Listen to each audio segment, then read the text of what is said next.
What's going on, everyone? Welcome back to another episode of HKB Podcast. We got an awesome show lined up for you tonight. It's going to be fun. Thanks for tuning in and watching. Do me a favor, if you enjoy this little podcast and you like to join us every week, give this a share. Put it out there to the family, to the friends. And let's build this community up. Let's share this. So anyway, guys, big show for you tonight. We got Mr. Consistent, Mr. AOY, as I like to call him, Aidan Darlington, coming on the show here in a minute. It's gonna be fun. He's celebrating the end of another college semester and kicking off the fishing season. So that's scary to think, right? He's just now really freed up to go out and fish what he wants to fish. So watch out. It's about to get really competitive out there locally and regionally, I'm sure. So anyway, guys, thanks for tuning in to another episode of the podcast, part 2 of the Young Gun series. We'll talk a little bit later on about what we got coming up next week for you for the final part 3 of this series. I'm looking forward to it, and I hope you guys are as well. We're going to do the normal thing tonight. We're going to get started by talking about what's going on in the state right now, what's coming up next week, and then, of course, we're going to go over all the top performers from last week as well. If you're new to the podcast, let us know. Drop it in the comments. Let us know where you're watching from, and we appreciate you tuning in. Just going to check a couple things here real quick, get everything fired up, and we'll get going. Don't want to hold things up too long, but let me get a couple things fired up here. You guys ready for a big weekend of fishing? I know I am. Weather's looking like it's going to be all right. A little warming trend happening. That's going to be nice. So, all right, guys. Let's get started. Let's talk about what happened last week and go over our top performers, and then we'll get into the bulk of tonight's episode. So let me share my screen with you guys real quick. And we're going to start. We had 3 events for Grubby last week here in the state of Indiana. We had Sullivan, Brush Creek, and Summit. We're going to talk about those 3 real quick. Starting with Sullivan, kind of show this to you guys real quick here. Your top 10: Jeremiah Thompson coming in with 65 inches. Joe Robbins coming in with 66.25. Zach Martin 67 in 8th place. Justin Staley in 7th place with 68.5. I know he's an AOY hopeful for this series. Not the finish that he was looking for in this event, but he pulled it out in the end, got a pretty decent finish there. Tyler Monroe was 71 3/4. Joe, another AOY hopeful for this series, 72 3/4 in 5th place. Great finish for him. Mr. Garcia was 75. Definitely probably right there in the running for AOY at the moment. It's going to be tight between him and one other gentleman. But Brian Sparks, 78 inches. Really great tournament out there at Sullivan for him. But goodness, these 2 at the top really found them on Friday, I think it is, that they fished. And Cole with 87 inches, his first time ever on the lake. That was awesome to see for him to get out there and really catch some fish. And then none other than the godfather of grassroots bass yakking, Jim Strunk, with another dub and 95 inches. He also had big bass in this event with a 21-incher. Absolutely phenomenal performance from him, and he's racking up the wins this season. So congratulations to Jim Strunk, Cole Rader, and Brian Sparks on the podium finishes there. Very, very impressive totals coming from Sullivan. I never really thought I would see 90s, even high 80s out of Sullivan. I just didn't know it had that kind of fish. capability. So really cool to see that. That's one to go check out, guys. Follow that up with Brush Creek. This is the opposite of Sullivan. This lake is not showing out at all this year. Really having a tough season, these guys. We had 15 anglers signed up for this event, and you see we don't even have 10 anglers with fish. 7th place with 1 fish, 11 and a quarter. That was Jason Merritt, great angler. James England with 1 fish for 11 and 3/4. Cole with a 18 and a quarter, good fish there. Chad had a couple for 28. Ryan Reedy had 3 small ones for 31, I believe it was, maybe 2 fish. I'm not positive on that. And then Adam, once again, coming very close, Mr. Murray there to a W, just falling short with 60 and a quarter. He made a little bit of a mistake that cost him the W here. And a young gentleman by the name of Hunter Hoffman grabs a 5 fish limit for 60 and a half inches to get the win there. So yeah, this lake is tough. It got drawn down last year. A mistake was made with the gate, and they left the water running, and it got down to about nothing. And that's really probably hurt the fish population there based off of the results we're seeing. It's also pressured pretty good, but man, this is a tough series. So crazy to think AOY for this season may not have even caught limits in most of their tournaments. All right, and then finally we go to Summit, which had its 2nd event of the season. This one's a little bit tougher, but definitely some good totals were put up in the final days. Top 10 here, you got Rick Gibbons with 69 and 3/4. Tied, there's a lot of ties in this event with Brian DeWitt with 69 and 3/4 as well. Brian with the bigger fish getting 9th place.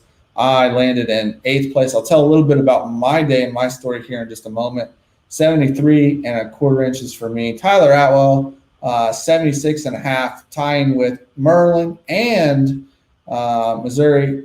I mean, that's pretty crazy. 3-way tie there. Obviously, big fish is what bumped them up. So Josh Robbins, 77 and a quarter in 4th place. Tonight's guest, we're going to talk to him about this tournament as well. Aidan Darlington in 3rd place with 78 and a quarter. Great finish for him. Austin with 79 and a quarter. This kid is kicking butt. He's trying hard to get his first win, and he's coming close, and I know it's coming for him very, very soon. Michael Luke, though, top dog with 84 inches. If I'm not mistaken, it was 84 inches that took the win in the last event here on Sullivan. So that's the winning number right now. Keep that in mind. We've got some events coming up at Summit very soon. So it looks like mid-80s is what it's going to take to be in contention to win. So Michael Luke with 84 inches, but that is not the biggest news of this, or the biggest headline of this event. Check this out, guys. Let me show you this. Big bass of the week, possibly of the year.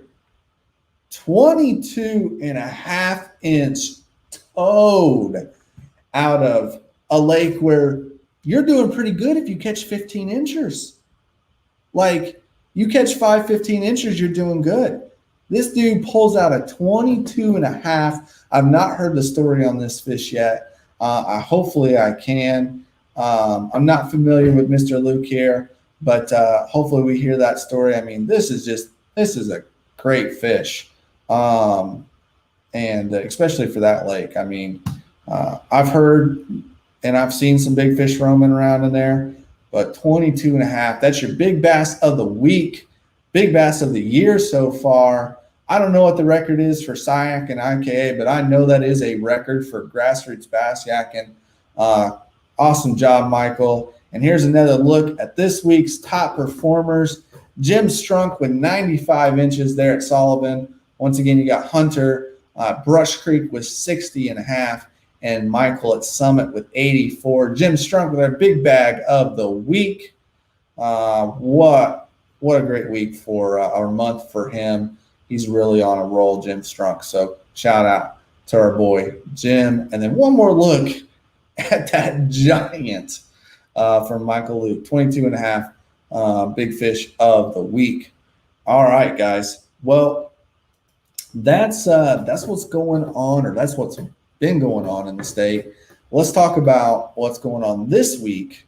And all eyes are on Monroe. White River was supposed to happen with grassroots bass yakking this week, but due to high waters and more rain forecasted, they did make the call to cancel that event. It was the right call, I believe. And they've rescheduled that for the Memorial Day weekend. So that'll be a fun event to look at. But this week, the only thing we got going on in the state is Monroe Grubby Series, and the Grubby Trail Series is also at Monroe. So double dip this week, and we had quite a few anglers signed up. Both tournaments had different turnouts, but in total, there was 29 anglers signed up for the trail, and 26 anglers signed up for the regular Grubby Series. For the trail, today we had fishing Tyler, and for the regular series, Tyler and Troy. You guys can see here, tough day at Monroe. Only 2 fish were caught. 28.75 from Tyler. He had a 17 3/4 and 11-inch fish. Bunch of guys fishing tomorrow, Saturday, and Sunday. And then Monday, I'm by myself. So we'll see what happens. It's going to be a rainy day, it looks like.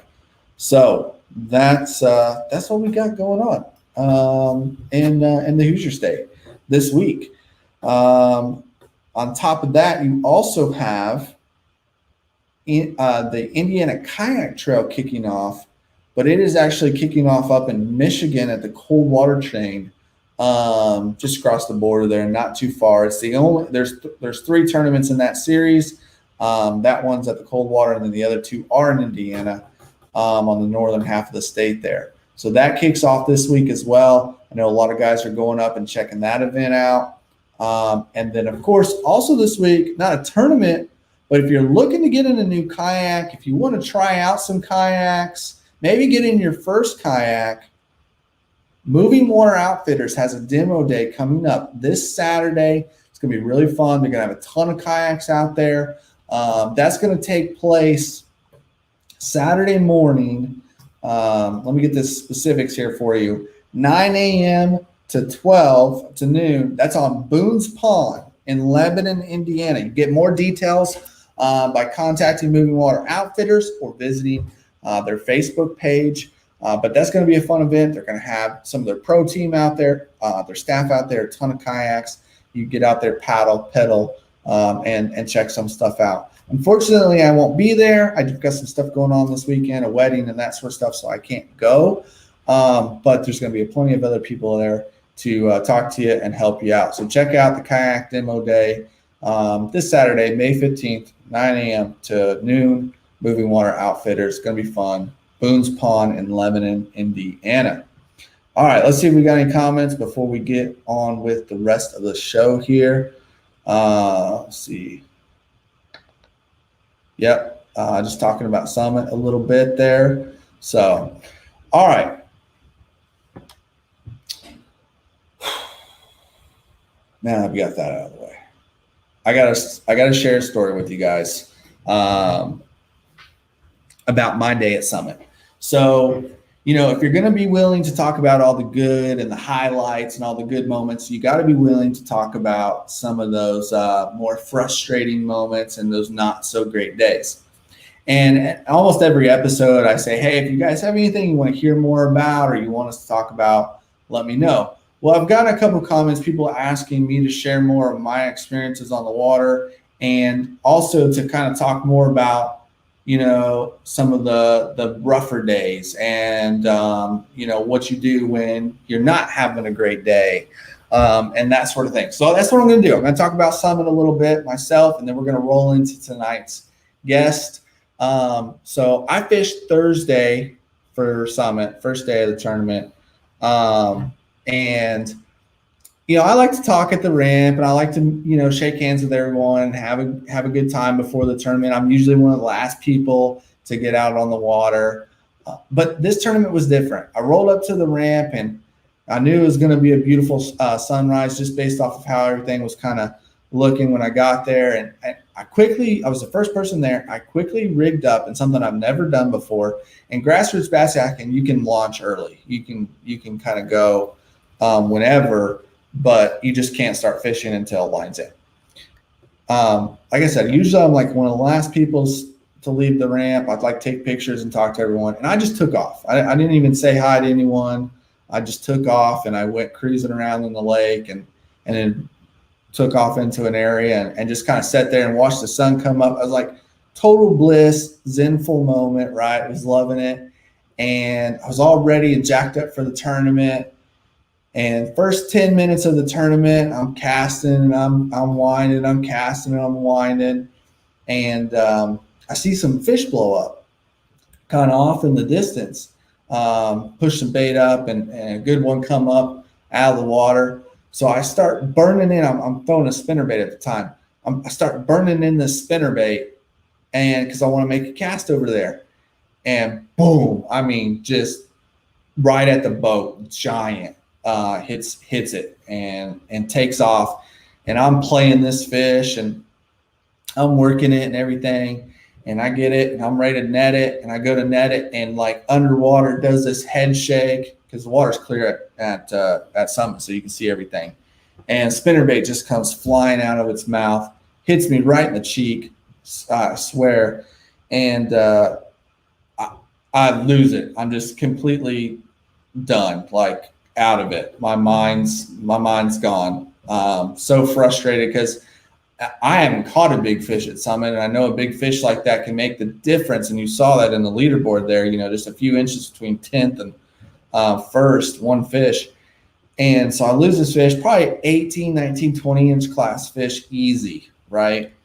And I'm spun out, dude. I think I cast it at the same log where I caught that fish for like an hour.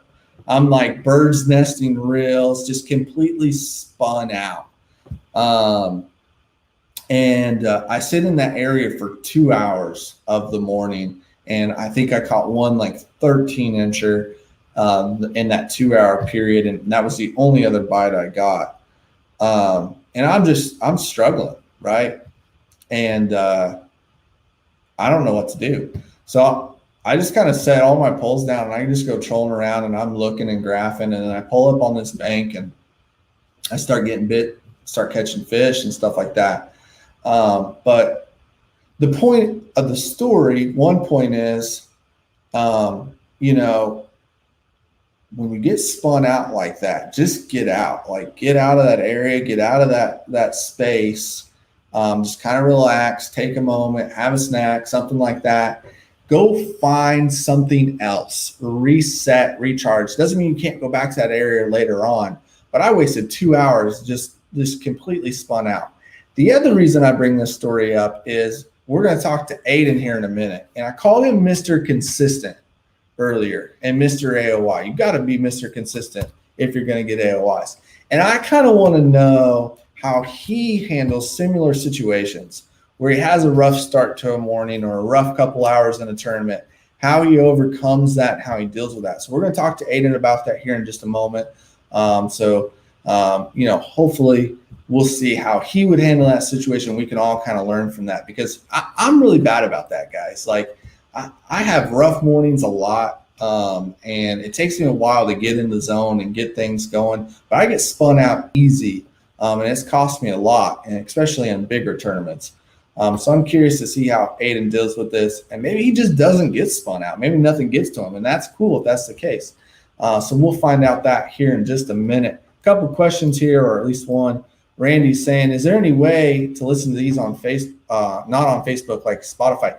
Yeah. So Randy, great question. We have it set up to where these are supposed to automatically go to all podcast platforms.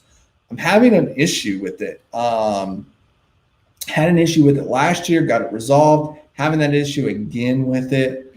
I don't know what's going on. I may have to look at a different platform. Currently, we're using Anchor FM to stream all that stuff to the various podcast platforms, but we're having some issues with it. So I'm consistently working on that every week to try and get that figured out. But thank you for the question, Randy. I know the Facebook Live thing doesn't work for everyone.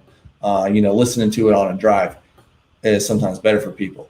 That's how I listen to podcasts, but working on it. So for now, we just have the live thing. It's also on YouTube. You can go watch it on YouTube later on as well. All right, guys. So with that out of the way, let's get into the bulk of tonight's episode with Mr. Aidan Darlington. Guys, if you haven't heard this guy's story, you're going to tonight. But listen to this. Before we bring him on, listen to this. This is some stats on this dude. The Beard of Knowledge sent this to me. And I appreciate that. Thank you, Jason. Check this out. 2016, Aidan was 16 years old. He finished fourth place in AOI. Fourth place in AOI for a.ka, Indiana Kayak Anglers, longest running series in the state. He had a fourth place finish at Three Rivers in Fort Wayne at the White River. Also, he had an eighth place finish on Lake George, ninth place finish on Geist, all top 10 finishes for the season in 2016. a.ka had over 99 unique anglers that season. So at 16 years old, he's crushing it, right? All right, 2017, 17 years old. Angler of the Year. He wins his first AOI title. Wins on Moors and the White River. Took a fifth place at Lake James, ninth place at Palestine, and only one of his finishes for the entire season was outside of the top 10, and that was at Geist. Crazy. 2018, 18 years old. Angler of the Year title once again. He wins at Boggs and Three Rivers. Seventh place at Moors. And there was over 122 anglers that fished that season with a.ka. All right, so are you following along here? 3 seasons, 2 AOIs. 2019. If you're following along, he's 19 years old now. Angler of the Year, wins Tri-Lakes, Tippecanoe River, 4th place at Summit, 5th place at White River, and cashed a check at every event. Not just a top finish, but he cast a check at every event that season in 2019. He was also the AOI. So there's 3 AOIs in 4 years. Then we go to last year. Once again, Angler of the Year title. He wins the Reservoir Rumble, 2nd place in the 5-county shootout, 3rd place in the Kokomo Reservoir, 5th place at Tippy, 2nd place at White River, and once again cashed a check at every single event. So not only has he proven that he can catch them on the same bodies water as everybody else fishing the same day, but he also is able to catch them when you can fish just about any body of water you want, and he can still beat you. And 5 years, 4 AOIs. Pretty crazy, right? Now you know why I call him Mr. Consistent, a.k.a. Mr. AOI, also known as Aidan Darlington. Let's bring him on. Let's talk to him. What's up, dude? How we doing? I'm out of breath and need water after running through the list of accomplishments you've had in the last 5 years, dude. It's been a lot of fun. It's honestly been life-changing, just fishing this, being in kayak fishing, watching the sport growing with it. It's been a lot of fun. Yeah, man. Guys are saying he's a hammer. Jimmy Johnson of kayak bass fishing. Look, it's funny. So I'll make a couple other comparisons here that I've made in conversation with other people. So Mr. Consistent is a nickname that I've given you. I have another guy I call Mr. Consistent. Right. On Major League Fishing, there's a gentleman known as Michael Neal. I don't know if you follow Major League Fishing or not, Michael Neal and you have a lot of things in common in my mind. You're both extremely underrated on a regional, local, and national level. I think locally, most people, rate you pretty high, right? But regionally and nationally, you don't have some of the recognition that some of the other guys in your age bracket and accomplishment have had. Michael Neal, same way. He's just very underrated, but he's also extremely consistent on Major League Fishing. I mean, he's always cashing checks. He's always getting to the championship round. He's always, pushing through the knockout rounds. Like, he's just really consistent. Now, the difference between the two of you is he's not yet had a win at the Major League Fishing level. Lots of wins going up through his career, but not at the Major League Fishing level. You've won event after event. You just recently won one at Wawasee for the second event for a.ka. And I mean, the list goes on, and and I look at you as like, that Jordan Lee and that Edwin Evers type like caliber in this local space. And I think once you're freed up, and we'll talk a little bit more about your plans, once you're freed up to actually go fish a little more regionally and nationally, we'll see you at the top a lot on the podium. But man, I mean, you're crushing it year after year. What does that feel like? Like, I mean, does that give you a big head, big chest, like pumps your chest up, or is it just stressful? Like, it kind of gives you like a very, very broad range of emotions, because like whenever you're successful in something, it's hard to not let that go to your head, and so that's something I kind of try to be conscious about. I want to be respectful to my fellow anglers, at all times, but also it does bring a lot of stress, because I feel almost a need to stay consistent, because to kind of continue to prove that I can keep up with what I've done in the past, just to keep up with it. So yeah, I don't know. I feel like I've set myself such a high standard. It's like, it's kind of a lot of work to keep up with that at sometimes.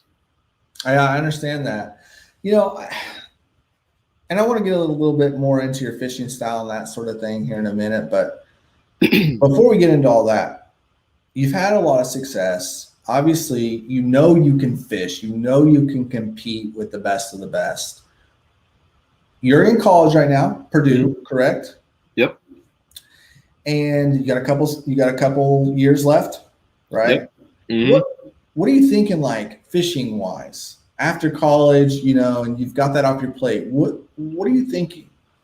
Well, I mean, like, I'm always going to be kayak fishing. Like, I'm always going to, be doing it pretty much at the same level that I'm doing it now. Always going to be at least fishing locally. I'd love to get out on the national level tournaments. I love the BOS tournaments. I've only been able to fish one of those, and they're a ton of fun. It's really cool being able to travel and just see all the different things that this country has to offer, like, in the fishing aspect. So it's really cool, the potential out there. But like, just for now, I am a little bit tied down with school and whatnot. So I'm just kind of sticking to where I can reach, without too much like financial and just like mental strain, going all the way out there. Sure. But once I'm out of school, man, it's kind of, if I can get a job that'll allow me to be able to continue fishing, I'm going to definitely try to expand to do some of the national stuff. So do you like have a dream of being a pro angler, or being like a touring kayak or bass pro or anything like that?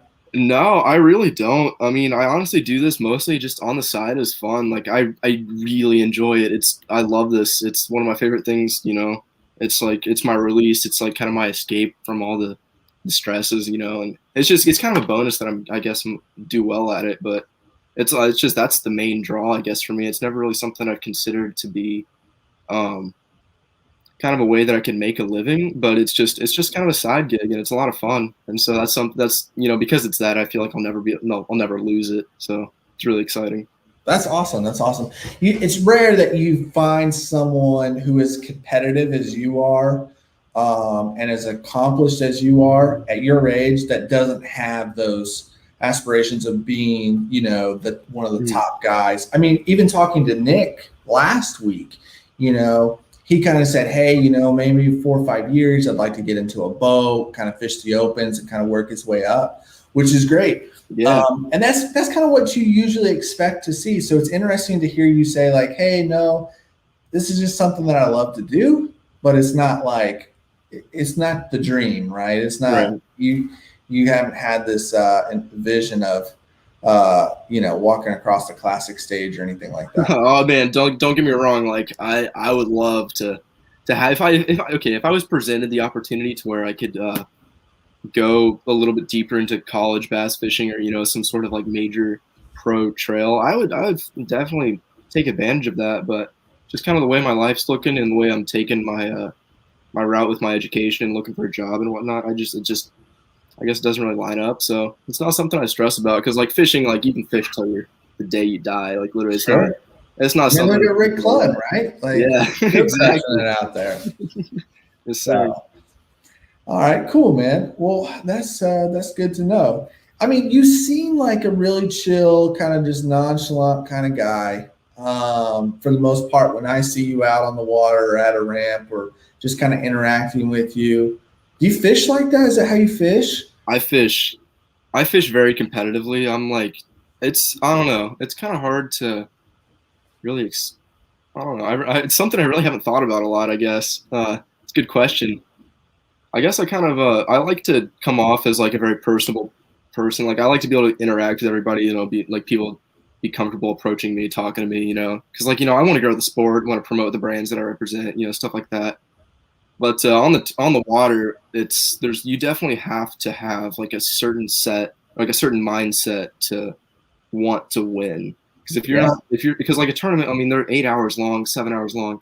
It's a long time to be on the water. So you have to just like have that mental dexterity to like just stay focused for 8 hours. And like, honestly, that's half of it. Just staying with it the whole time, not just letting your mind wander, just, falling out of your kind of zone, I guess. Gotcha.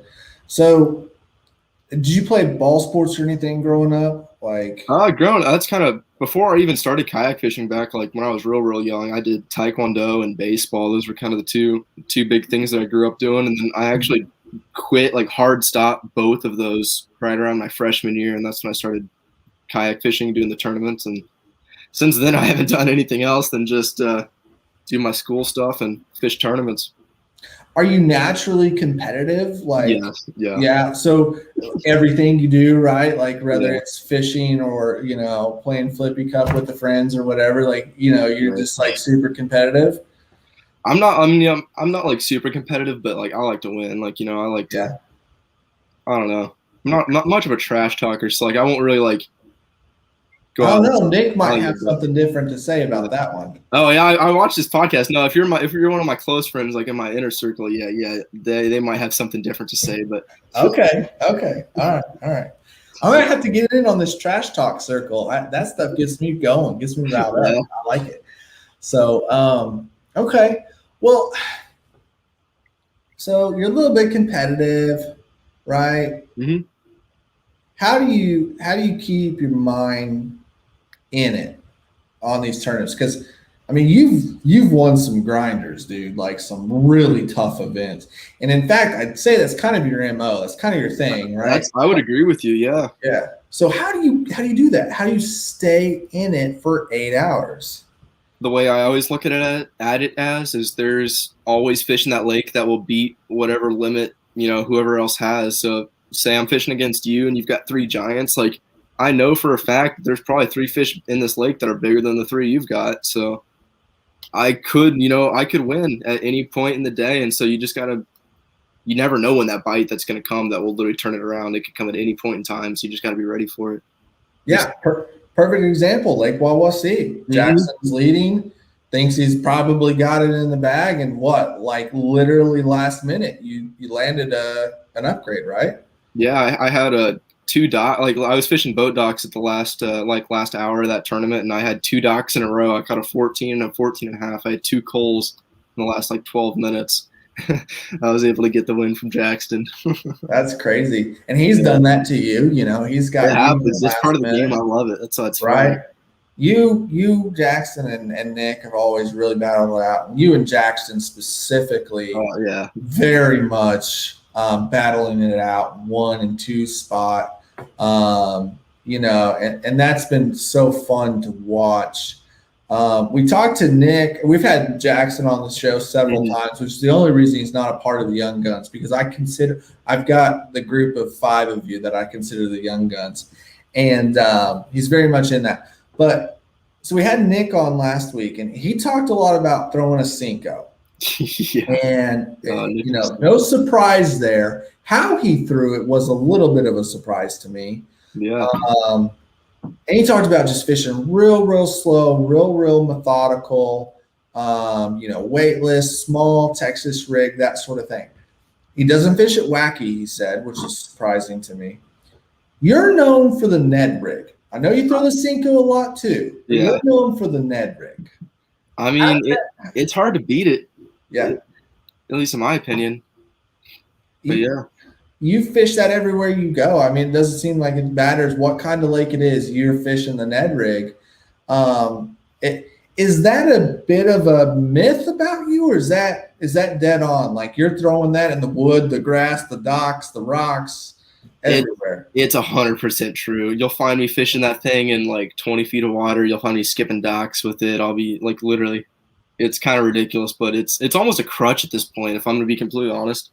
Sure. I feel like I find myself like I'll like have my Ned rig rod like absolutely pristinely rigged up, and I'll just kind of have a few other rods just there, Gotcha. What else do you throw when you're not throwing the Ned? Like what's like that second and third confidence bait you pick up? See, that's a really good question, Sam. Actually, I find a lot. So like a lot of my smaller fishing tournaments always do come on the Ned rig. So like I can almost like count on limiting out with a Ned rig, but more often than not, I won't catch my kickers on the Ned rig. Sometimes I will, and it'll just come randomly. But like a lot of my bigger fish will come on like some other baits, and so I'll generally pick those kind of based off of like the lake. So say I'm fishing like a clear lake, I might throw a jerkbait a little bit or some other stuff that would work on a clear lake, or muddy one, maybe a crankbait or a jig. Just in none of those baits I have a whole lot of confidence in, but they always do have like a specific application where you can like you just kind of know that it's going to work, or like it should work. Sure. So I've always got those baits kind of like in the lineup ready to go, but the Ned rig is just something I can always fall back on to catch those 5 fish. And we kind of touched on this earlier about a little bit of my strategy to stay in it. And that's part of why I think I can fish well in all these like grinder tournaments, is because I fish a Ned rig in the morning until I catch 5. Because as soon as you have 5 fish, like I'm sure as soon as you get that 5th fish, the confidence is just right. You're fishing much more like, you don't feel like weighed down by the fact that you don't have a limit. So if just using the Ned rig in the morning to get 5 and then to switch to something else that I might be able to get me a bigger bite, that's kind of something that I like to do. But to kind of get on the baits that I like to use, honestly, pretty much my big 3 is like a Ned rig, a tube, and a fluke. Like literally, that's now be quiet with that fluke thing, okay? We don't want to share that one too much. Yeah. The fluke is old school. Not a lot of people throw it, and it's just a great, it's a great bait. Carolina rig, the same thing. Like nobody talks about a Carolina rig anymore. Tremendous way to catch fish, especially when it's tough and you're covering water. So that's interesting. I want to talk more about the Ned rig. But you talked about getting 5. Right. And that playing into a big part of your confidence and your strategy for it's all in your head. Yeah, it really is. It makes total sense. It makes total sense because it's like a weight is kind of lifted off your shoulders, and you're fishing a lot more relaxed throughout the day. I think another thing, with the Ned rig and you fishing it the way you do and having that confidence, one of the big things is you are so dialed in probably with that Ned rig. You know exactly what it's doing at any moment in time, and exactly what to do in particular situations. And you just zoned in on it, And when you're switching and back and forth a lot, this is a problem that I have. I will tend to switch up a lot because I like to do that in practice, and sometimes it spills over into my tournament. Because in practice, if I get more than a couple bites on something, I usually cut it off and tie something else on, just trying to really understand. Yeah. But I sometimes carry that over into a tournament, and that's kind of a downfall for me. So I think you staying zoned in on that is a big part of what you're doing here. So let's get into more detail though on the actual rig itself. How do you like do you have a favorite weight or a favorite I do. head And or I'll tell you, I throw yeah. almost the exact same Ned rig at every lake every time. And Okay, hold on. Okay. It's I just throw the Z-Man, like the 2 3/4 inch Dream Pumpkin TRD on a black jig head with the Z-Man jig head. I know some people will tell you that they're kind of bad, but they're not the best. They work though. But just like I said, the 3/4 inch or the 2 3/4 inch Dream Pumpkin Ned rig on a 1/10 ounce jig head 110. works everywhere. Why the 110th? I like a little bit of weight. You can throw a little farther, and like I like it to sink because when it falls, it falls right, I don't know. It kind of depends. I do fish it on a little bit heavier of line as well, just because Really? I fish around cover a lot. I skip docks with it, like with an open hook. It's you're kind of snag stuff.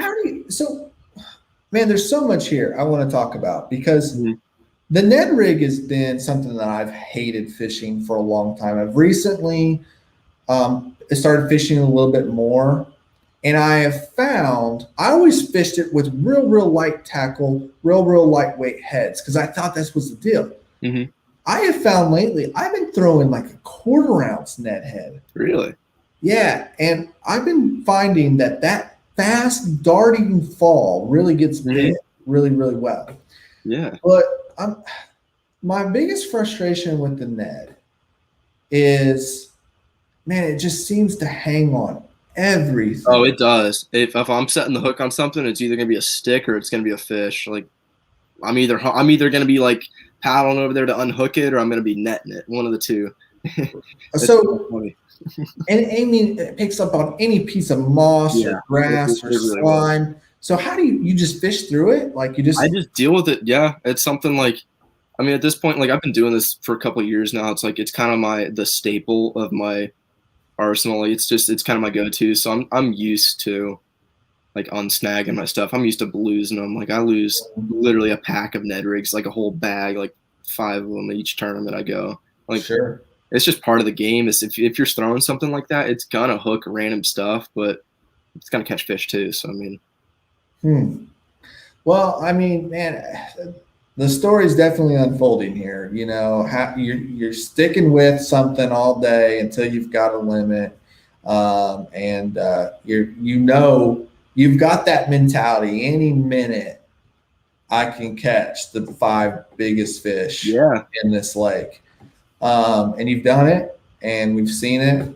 I mean, how many tournaments are won in the last 15 minutes? It's insane because, like, in my opinion, the most like important parts of the tournament are the very beginning, the first thing in the morning, and the very end of the tournament. Because the early morning is when the fish they always bite in the morning, at least in the summertime. It kind of depends, seasonally, but generally the mornings are where it's at. That's people catch the big fish kind of early. At least I do. I'm kind of speaking generally here, but no, I think you're dead on. I do. At the end of the day, that's when people kind of fall out of it. Those people, like, say you've had a bad day for the most of the day, you're not mentally with it, and so you're pretty much out of the tournament, And so there's guys every tournament that are within 1 fish of being at the top, even winning it, just one of the top finishing spots, but they just it just happens. You don't have the dexterity to stick it out. But I think the last parts of the last couple hours of the tournament, because that's when the temperature starts changing. Things start getting a little different. Like on Wawasee, we got some wind, we got sun. After a couple hours on the lake, you get some condition changes. But I think if you can stick it out mentally towards the end, you can really capitalize on that, and that's one of the most important parts, I think.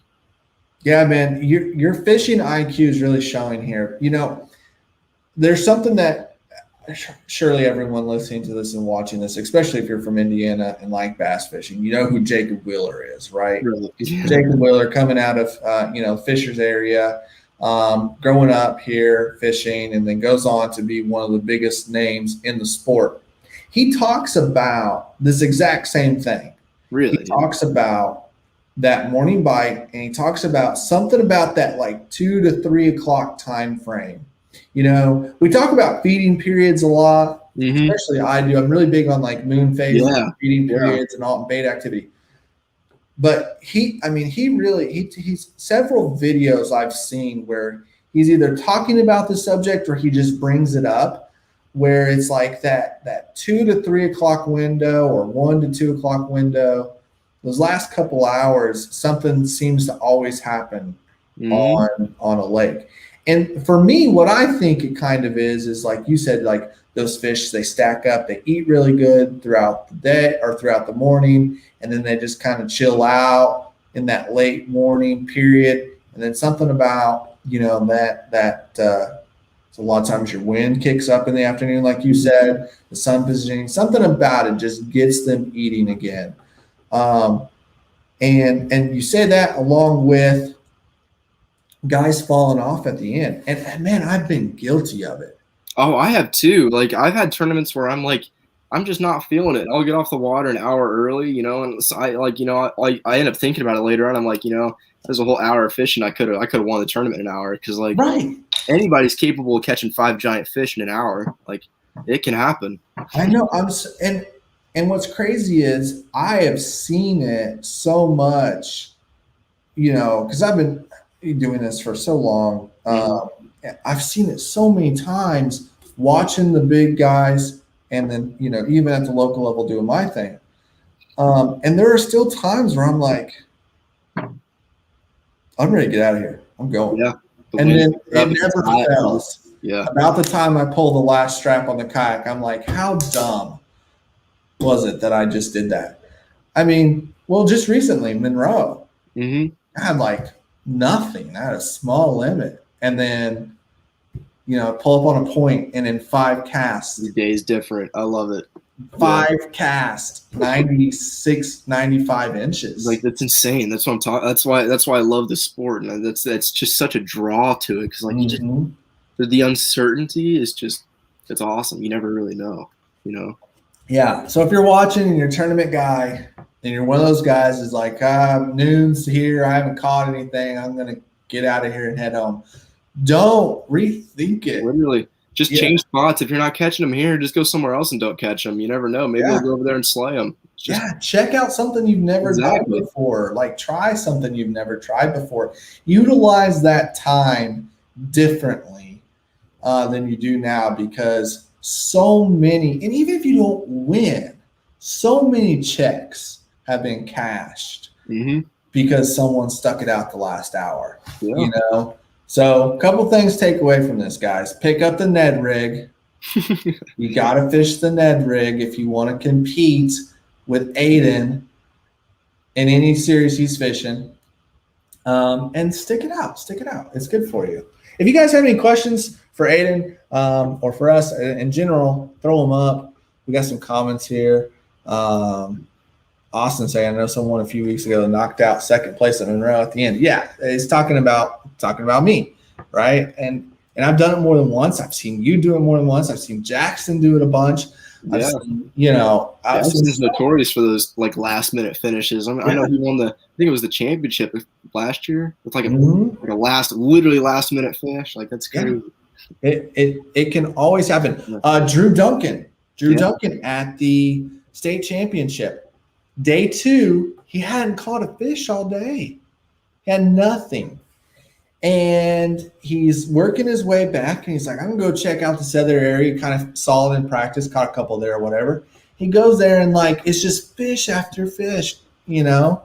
You never know when you're going to come across this because, like you said, any given lake, there's a pile of them somewhere. Exactly. There's always big fish in the lake. Just if you look at it from like an ecological standpoint, there's always going to be some giant fish. There has to be. Yeah, exactly. You know, and all it takes is maybe a Ned rig getting a school fired up, or a jackhammer, or a crankbait, or a buzzbait, or what. I mean, and that's the other thing too. You know, how many times have you heard a guy picked up a square bill and ran the dam the last hour of the day and caught 5 good fish, and you know, finished well in a tournament, got a top 3, got a win. It happens. So pick up that confidence bait, whatever it is. Or if nothing else, say screw it and just go try something you've never tried before and see what happens. But yeah, I mean, great stuff there. What would you tell someone who is looking to get into tournament fishing and is new to it, or even a seasoned guy who's trying to become more consistent? I think we've hit on a lot of it already, but maybe something we haven't talked about. I would say work on like your mental game first, because like everybody can not like everybody can fish. You know, we're all good anglers, so we know how to we have the physical skills to do it. But like I personally think that it's like if you want to be competitive, because like you can go out and be relaxed on a day of fishing where you're not competing and you tear them up. You know, it's easy to do that because you're relaxed and you've got a good mentality. But then when you get put in like a tournament scenario where you're stressed and you got like there's actual, you know, rewards and consequences riding on how you do, that kind of gets to you, and it gets to anybody. It gets to me. You know, it's just how it is. But I feel like if you can work on like just staying in it and, you know, like being able to brush off losing fish and, you know, brush off the frustrations of not catching them or breaking off all the time, just like being able to build up a little bit of like a thicker skin, I think that's honestly one of the key things. And that just comes with experience. You just got to get out and do it. You got to go lose. I mean, it's part of it. Like, well, I agree, and this is something that I struggle with, because, man, I've been on a roll this year with hooking up on big fish right away, first thing. I mean, Niona, Summit, Monroe, like it just happens, right? Yeah. To me this year, I feel pretty confident that I can find the big fish and I know how to catch the big fish. But lately, I've been losing them just by making silly mistakes, rushing them, you know, not getting a good hook set, this and that, you know, equipment issues with my reel or whatever, silly stuff. Yeah. And when that happens to me early, I'm not a morning person. I mean, I'm not. I hate getting up early in the morning. It's just terrible for a fisherman. You know, I'm late all the time, right? When that happens to me, I get spun out. How do you deal with that, man? How do you overcome that? I mean, like I said, you could literally catch, like, kind of the same thing I was going off of earlier, saying you could catch the biggest fish in the lake at any point in the time at any cast. Like, I don't know. Honestly, it's I do like to be there on time. I try to, you know, I'm somewhat lazy, I guess. I like these last couple tournaments this year, I've shown up late to the ramp. I know at Summit, I pulled up to the ramp, everybody was already taken off. But you just gotta, again, it's just like the mental thing. You just gotta have the confidence that you know you can catch fish. And for me, because like it's kind of interesting that you say that you're able, like you feel confident with the ability to catch big fish, because that's my biggest insecurity when it comes to bass fishing. Is I genuinely don't consider myself able to catch larger fish. I've only ever taken one big bass title, like, or big bass award ever in my entire career. So like I just generally don't catch the big fish. And so I think that's actually something that's really interesting. That's a good thing to have, a good thing to have confidence in, is your ability to catch big fish. But you know where that came from? I think a lot of it is I fished a jig a lot. Yeah. When I was starting, and jigs are just known to be big fish catchers. Yeah. It's a big thing, obviously. Yeah. So I tied my own jigs and made my own jigs for a long time. I don't anymore, but like when I fished a jig a lot, so I caught a lot of big fish. I moved out to Arizona. I caught a lot of big fish there. You know, I fished all over. When I got into the kayak, I actually struggled for a little while. I kind of found it back towards the end of last year and definitely this year. I think a big thing for me, the jig and then electronics. Are you a big electronics guy? So that's actually interesting. My first two AOIs with a.ka, I was still fishing for the Jackson team, and so I was fishing out of a Kusa HD at that time. I had no electronics, none at all. I didn't think so. I didn't fish with the graph for the first couple of years of my career, not at all. And it wasn't until like I think either late 2018 or early 2019 that I bought a fish finder for the first time and actually installed it on my kayak, and that was about when I got my pedal drive for the first time. And because it was kind of hands free, it wasn't really in the way of your paddle stroke. That was my one of the reasons why I switched to it.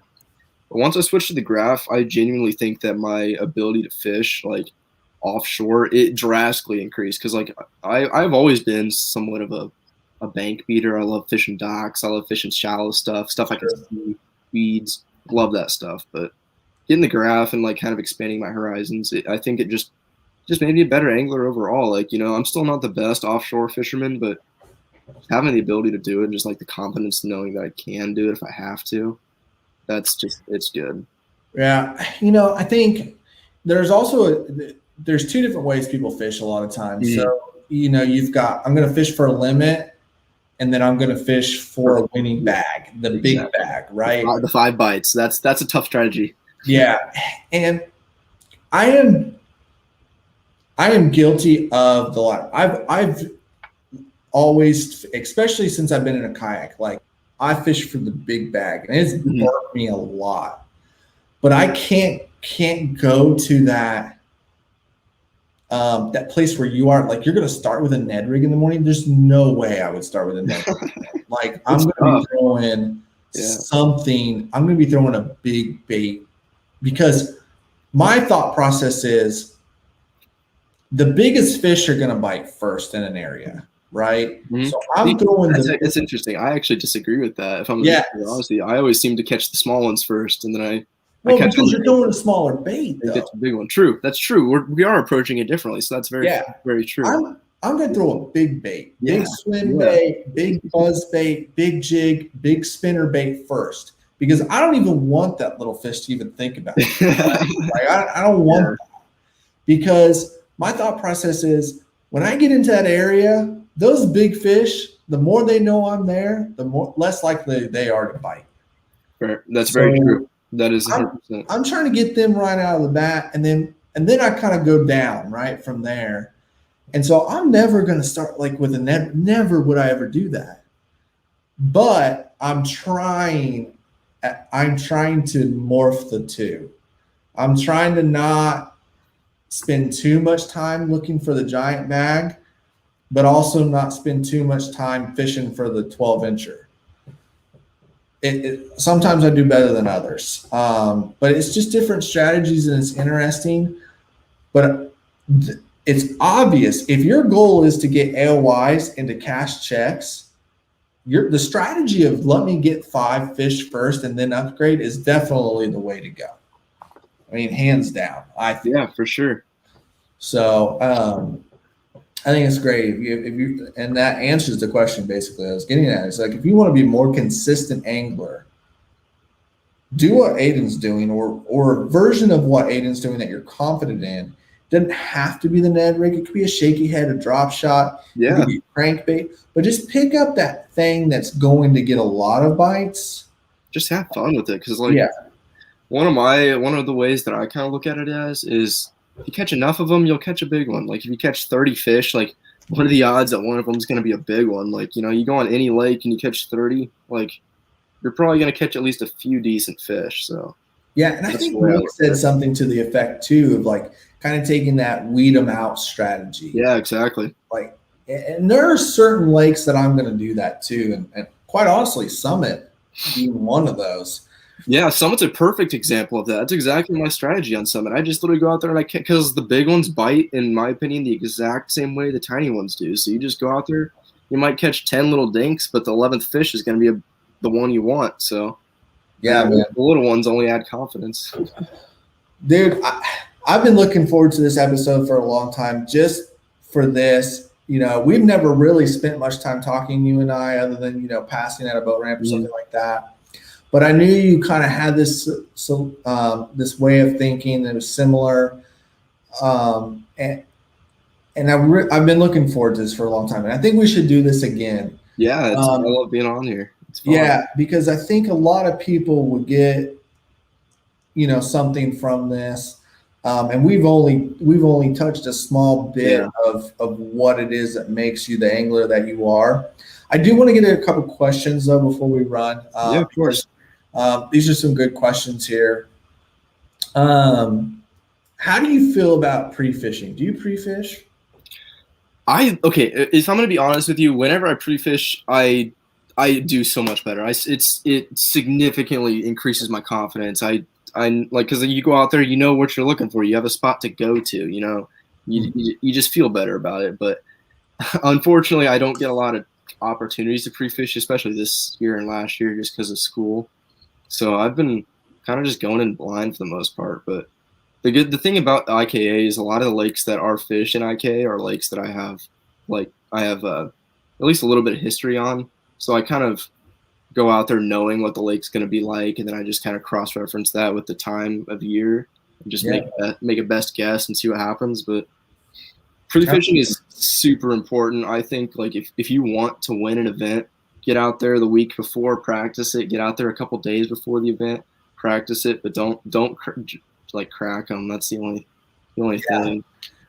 Great question, Austin. Thank you for that. And honestly, guys, if you're watching, I have intentions to do a pre-fishing episode because I agree pre-fishing is definitely, I think, important for most angler types. Some anglers, in fact, a guy watching right now, Jim Strunk, is not a pre-fisher at all, and he does really well without it. Some types of anglers can do really well without pre-fishing, but I think for most it's important. The problem is I think most people, like 80% of people who pre-fish, do it completely wrong. I unfortunately would have to agree with you there. Yeah, I think people pre-fish with a completely wrong mindset, and they're looking for the wrong things. And I'm not saying by any means I'm an expert on this, but I've just watched and talked to a lot of people, and I've just seen how differently they pre-fish compared towards top anglers. And let me say this, guys, if you are not utilizing Bass University, I am not sponsored. I have no correlation with them. If you are not utilizing Bass University and you are trying to become a better tournament angler, you should be. If you're not watching Bass Live and MLF Live and those sort of things, and you want to become a better tournament angler, you should be. I think Bass University right now is like doing a 50-day free trial plus a $50 off this, I don't know, something like that. Use it. Because when you start like watching and listening to how these guys talk about these different topics like pre-fishing, fishing a Ned rig like you're talking about tonight, you really start to see what makes them different, like what puts them at the top, because they just think about things completely differently than your average angler. So if you're really serious about tournament fishing, that's something I encourage you to do. All right. Jim has a question here. How do you fish the net? We talked a little bit about this, right? We talked, you use the 1/10 green pumpkin. I don't think you need any other. Well, maybe PB&J sometimes. Yeah, I fish a little bit. I fish black. I'd say black and blue. Black is a great color. Those are I have two types of green pumpkin I throw: a black and blue and a PB&J. That's really it. So you use a little bit heavier head. You said you use heavier line. Yeah, I do use a little bit heavier line because I feel like a lot of those fish, especially if you're fishing on cover, since the bites are super light a lot of the time, they'll wrap you on stuff all the time. Really? You know, and you gotta have a little bit stronger line, otherwise you'll lose fish and it gets real frustrating. But so we talking like 15 pounds? We're talking like 10 pounds. Great. Like I know a lot of people that fish it on like 6 or 8 pound test. I fish on 10 or 12 depending. Usually 10. 10's kind of my go-to, but I don't know. I think that's a little bit heavier. Some people might disagree, but no, I think so. I'm 7-8 is usually what I run on a Ned rig. But okay, what kind of rod? A 7-foot spinning rod? Or? I like my rods a little bit longer, just so you kind of have a little bit more of like a. You can just like throw it a little bit farther. Sure. With like a 7-foot rod or 7'1" rod, but okay.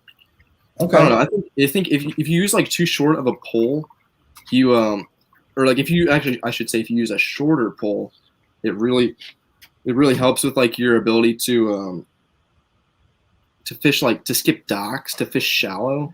It's like I feel like if you fish, because like when I fish up shallow around like boat docks, or if I'm skipping I don't know, wood, I guess, whatever. I'm usually fishing like a 6'3". I actually have like this one very specific rod that I use. It's called a Smalley bronze back. Sorry, but it's just a little bit shorter, so you can kind of get closer to the dock to make like a more accurate cast. Sure. But if I'm just like fishing open water, like weed lines, pretty much anything else, I'm using the 7'1". I'm trying to remember the actual action of my rod. It's a 7 foot. I think it's a 7'2" Shimano Zodius. Is the one that I use. Just medium light, probably. Yeah, medium light, exactly. Yeah. It's all about the action. So that's kind of the gear. Let's talk quickly about the mechanics of it. Are you kind of like, are you one of those guys that like hops it, swims it, drags it? Like, this is kind of the question I was kind of waiting to get, if I'm gonna be honest with you. Okay. Great question, Jim. But it entirely depends on the lake and what the fish are doing. It depends on the species of fish. I don't fish the Ned rig the same most days. That's honestly one of the ways that I kind of will search for fish too. Is I change it up because this is applicable to pretty much any bait. Like say you're fishing a chatterbait and you're just straight retrieving it, and you don't get any bites, and then you do like little pauses and they start killing it. Just stuff like that. Like little very subtle differences will really pan out. But with the Ned rig, I always kind of just start with like the classic, just shake it till they eat it. Like, I don't know. I just move it as slow as possible with as much movement as possible. And then if they're a little bit more aggressive, then I'll speed it up. If I'm not getting bites with how fast I'm moving it, then I'll slow it down. And then if I really slow it down and they still aren't biting it, then I'll speed it back up. I just change it until they bite, Do you ever swim it? Like, I do, very, very rarely. I've had sometimes, usually on the rivers, actually, in currented water. I have a lot better time swimming it because those fish are a little bit more prone to like chasing something down because everything in the river is swimming always because it's current. But I feel like on clear lakes, especially, it's mostly the fall. They like to bite it like while it's sinking or while you're like barely moving it or while it's sitting on the bottom. Are you a shaky head guy at all? You throw a shaky head much? I have gotten into the shaky head actually this last year. I threw a little bit on Kentucky Lake. I've thrown it. I caught my big bass on the Kokomo Reservoir tournament on a shaky head. I've been picking up the shaky head a little bit, but I'm not a huge advocate of it. But I enjoy throwing it. Anything on a spinning rod, I like it. Yeah, I think it was a few years ago. I was watching something about the Ned rig and like the guy who originally kind of created it, and I could be a little bit off here, but I feel like I remember them saying the Ned rig was never intended to be fished on the bottom. Really? It was intended to be kind of like, it would just kind of pendulum, just kind of, free fall, and to be hopped, but it was never intended to be dragged or fished on the bottom like it is typically. Right. So I thought that was interesting, but yeah, that's cool to know how you fish that. Is there any situation where you're like, nope, not even going to try the Ned rig? Or nope, there are situations where I'm just like, I'm not even going to mess with it. It's just not worth my time, 100%. So and they're very, very, very specific. It's usually like if it's crazy weeds, like something you'd be throwing a frog at, right? Like that, but. Right, like Palestine right now. It's like grass from top to bottom. I'm still catching them on Palestine. Literally, last time I fished Palestine, I did horribly, but I caught them on a Ned rig. Really? Interesting. Yeah. I thought, is that where you would tend to go to the fluke or like a? Yeah. See, that was just an interesting tournament. I threw all kinds of stuff. I don't know. Me and Palestine and I should say, have a weird relationship. That lake's full of huge fish, but I always suck. It's kind of fun. Wow. Okay, man. I knew we would talk about the Ned rig tonight. I did not think we would go so deep on this. But I think we got a little bit of the best of both worlds. I really wanted to talk to you and kind of bring out like how you've been so consistent.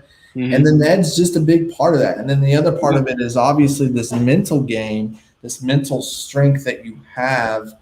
I mean, it shows, dude. It really shows. What if it's not something related to fishing, because like you've said, like I don't really get spun out because I know I can catch a big fish at any point in time. Is there something that does get to you though? Like, is it Jackson, like on the top of the leaderboard? Is it like, you spill your coffee? Like, is there something that gets you wound up? Yeah, no, it's sometimes it's Nick. Like, I'll be completely honest with Okay. you. Like, I mean, he's my best friend. I know I watched his podcast last week, and because like we like I know he was saying like every tournament it doesn't, it's not even got to be a tournament. Every time I'm fishing the same body of water as Nick, it's literally him versus me. Like half the time I'm not even concerned with who else. I'm just trying to beat Nick. And Yeah, it's 1v1. He's good too, and so since he's always finishing high, like if I beat him, then I'm finishing real well, so it's fun. But and if he beats me, then he's getting paid too. But I don't know. I don't really get too spun out about when Nick catches them. I think it just makes me think a little bit. But I think the thing that really spins me out is it's a little bit more my gear or just I don't even know. For the first couple tournaments I fished, because I have just recently switched from. I resigned from fishing with Moving Waters Outfitters last year. I'd spent a couple years with them, fishing with them in Jackson. It had been a lot of fun. And I switched to Hobie, fishing for Sun Valley out of Indy for Salmon Krista. And it was kind of a learning curve to, switch from the Jackson Coosa FD to the 360, the PA 14. Yeah, totally different systems. Massive kayak, I love the drives are significantly different. It was just a bit of a learning curve, and I felt that kind of was weighing on me a little bit. I definitely could feel myself getting a little bit aggravated with just trying to, just things are in different spots. It's not even that the kayak's like I love it. Yeah, it'd be like a NASCAR driver going to Formula One. Yeah, it's just a change. After spending 3 years fishing out of the same kayak and then switching to a new one, it's kind of different. I think that was one of the only things, but just whenever I'm not fishing the same way that I normally do, like if I'm just having an off day, I guess, or breaking line, or I don't know, it's kind of weird. I try not to let things get to me, if I'm gonna be honest with you, because it's just not that deep, and none of those things are really that detrimental. It's not the end of the world. Still got fish to catch. Just fishing, right? Oh man, I wish I could have that. My mind is always going 100 miles an hour, and it's very hard for me to get dialed in. And one of the reasons that I do better later in the day is the more pressure that stacks up on me, the more I'm able to focus. Starting at the beginning of the day, there's not a whole lot of pressure, and I'm just kind of all over the place. And then as the day wears on, I'm like, okay, Aidan's got 80 inches, Jackson's got, I start like, I get in the zone. I'm like, all right, I got an hour to catch these guys. And that's where my best headspace is. But that's why I don't win often. And I don't have very many AOY titles to my name. In fact, I don't have any because of that. Whereas you're the opposite, right? You kind of just cool, calm, collected all day. I know at some point I'm getting these fish, and it shows. And that's why you have just racked up every year. All right. So what's the goal for this year? What's next? What's coming up? I guess I'm honestly very focused on my school right now. Fishing's kind of, I guess, taking a little bit of a back seat in these last years or so. I'm trying to just get that all figured out, and then once I've kind of got my, because I don't even know what I'm going to do with my career. Honestly, I'm just studying econ. Dude, don't worry about it. We'll see what happens. I know fishing's always there. It's something that I'm always going to be able to enjoy, and so I'm just kind of letting it just take a little bit of a back seat. Like I'm still bringing all the passion and all my competitiveness to the table when I do compete, but I just feel like I'm doing a little bit less of it. But moving forward, I just want to get my degree at school, and then once that's done and I got a job, then I'm going to hopefully come after those guys fishing the national trails, go compete against Nick fishing these BOS events. Nice. That's the end goal. I want because like I love traveling. I love seeing all the different lakes that this country has to offer, and that's something I really want to take advantage of before I get to a point where I really can't. So awesome. That's the goal. We'll see. Well, coming to the end here, actually a little bit over, but great conversation. I definitely want to have you back on. I think we could talk about a lot of different topics, and I appreciate you coming on tonight. before you go, I know you're not a big social media guy either. Neither you or Nick. It's so strange to me. I love it though. That like you're another guy I can't ever find a picture of on social media. But so I won't make you go through the whole blasting out your social media thing. But anyone you want to thank or give a shout out to or say anything? I want to say thanks to Sun Valley Sports in Indianapolis. Obviously, they picked me up this year. I stepped down from the Jackson team. They gave me an opportunity right off the bat, and they do a lot for the sport in general. Some sponsorships, at tournaments and some of the trails around. And Absolutely. I want to say thanks to them, and I want to say thanks to the a.ka guys. Obviously, thanks to you for promoting the sport of kayak fishing here. I think what the Hoosier Kayak Bass and just brand has done for the sport has been phenomenal. Just being able to highlight anglers that otherwise wouldn't be able to get the recognition. It's just growing the sport. It's a lot of fun. It's really exciting to see. Yeah, man, I appreciate that. And gosh, this kayak community here in this state is so amazing. It really is. It's awesome. I've been a part of it since it started. Like fishing a.ka back, just like what Nick was talking about, those summit, right. Not the summit, the Palestine tournament, Batoka tournament, where there was like 10 people there. It was crazy. Yeah, you guys have been in it from the beginning, and and like you said, we've got not only have great anglers, but a lot of the community and why it is as great as it is because we've got guys like the a.ka crew and SIAC. Yeah, and we've got shops like Sun Valley and Moving Water Outfitters doing so much to support. Yeah, for real. Sport. I mean, they're both sponsoring events. Exactly. Yeah, I fished with kayaks and helping anglers. Yeah, it's crazy how great this community is and how involved everyone is. Love seeing it, man. Love having you on here, and love fishing against you every chance I get. You guys make me better because I'm always trying to catch you guys on the leaderboard. And thanks again for coming on here, my friend. Yeah, of course. Thanks for having me. It's always a pleasure to be able to talk with you. Absolutely, dude. I appreciate you so much.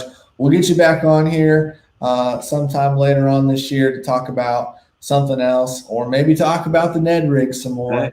I have plenty to say about that. So yeah. Good luck next weekend. a.ka SIAC on Summit Lake. That's going to be a fun tournament. I know you're going to be pushing hard for that one. Yeah, I'll be out there practicing. I'm looking forward to it. That's kind of, I'm putting a lot of, because I'm out of school now, so I'm going to put in the time to try to get a good finish at that event. I'm excited. Yeah, I'll definitely be there myself. I'm going to try and put in some practice as well. I'm really not a Clearwater fisherman, but I'm really starting to fall in love with that little lake, and it is little. It fishes even smaller. But I think it's going to be a fun event. So we'll see you out there, buddy. Good luck, and I appreciate you so much. Again, thanks for having me on. You bet, man. You bet. All right, we'll talk to you soon. Take it easy. Later. Man, I've been looking forward to talking to this kid, this young man now for some time. And, just wrapped up a semester of college. Perfect timing to get him on here with this Young Gun series. And, I mean, he just dropped some truth just then, not only on the Ned rig and how he fishes it and how he attacks it, but just the mental side of it. And I know he's got a strong mental game because I can't stand fishing that Ned rig in anything other than like open bottom situations. And he's throwing it in docks and at stumps and brush pile. He's throwing it everywhere. So you got to be strong to do that. Breaking it off, retying. I just get so tired of that. But I'm learning to use it. And after tonight, I think I'm going to use it a little bit more. And I'm sure some of you will as well.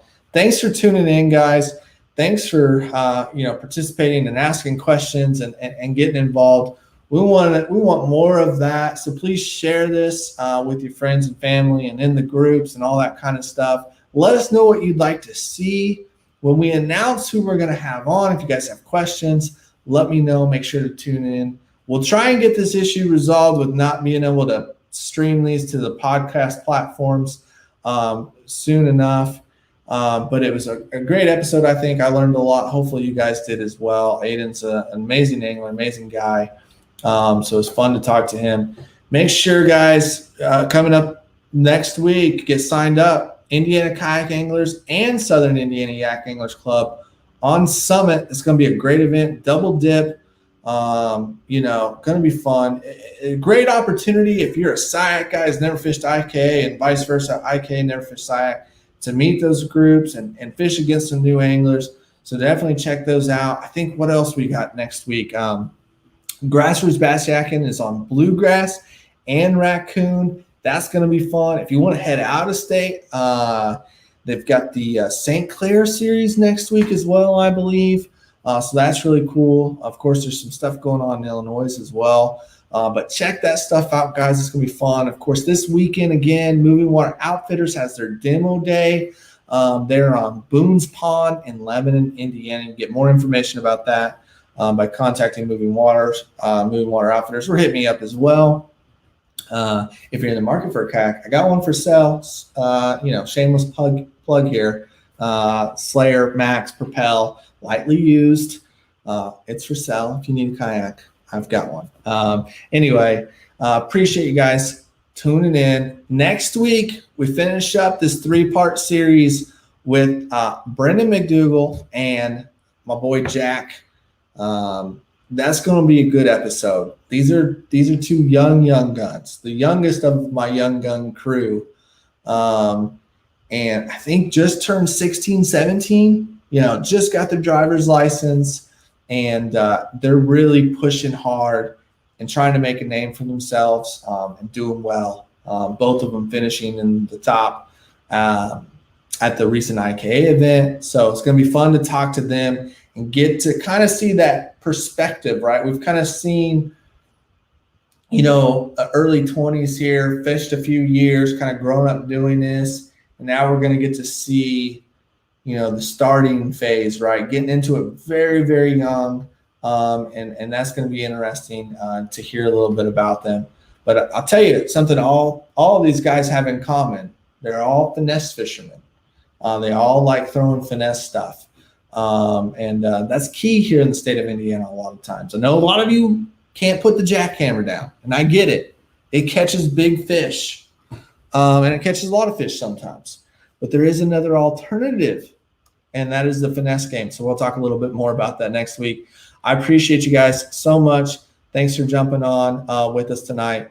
And make sure to give us a follow at Hoosier Kayak Bassin on Facebook and Instagram. Make sure to subscribe to the channel if you're watching on YouTube.